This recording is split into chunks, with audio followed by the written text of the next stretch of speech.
ছাত্র রাজনীতি বন্ধের আগের ঘোষণা কঠোরভাবে অনুসরণ এবং বিশ্ববিদ্যালয় আইন অনুযায়ী শিক্ষক কর্মকর্তা কর্মচারীদের রাজনৈতিক সংশ্লিষ্টতা বন্ধের সিদ্ধান্ত নিয়েছে খুলনা প্রকৌশল ও প্রযুক্তি বিশ্ববিদ্যালয়। ১৯ ফেব্রুয়ারি বিশ্ববিদ্যালয়ের সিন্ডিকেটের ৯৩তম সভায় এসব সিদ্ধান্ত হয়েছে। দর্শক, এ নিয়েই এখনকার টিবিএস নিউজ আপডেটস, আপনাদের সঙ্গে আছি আমি রুকাইয়া জহির।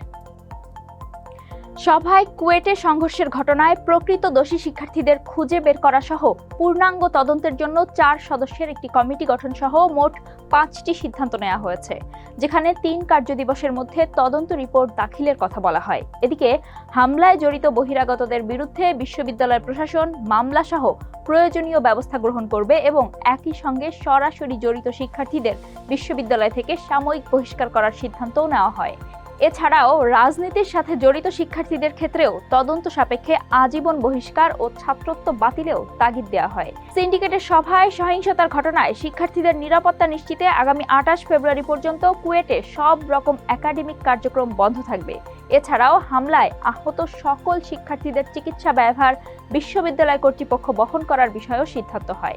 এদিকে সকাল থেকেই উপাচার্য মোহাম্মদ মাসুদের পদত্যাগ সহ ৫ দফা দাবিতে ক্যাম্পাসে বিক্ষোভ করেন শিক্ষার্থীরা।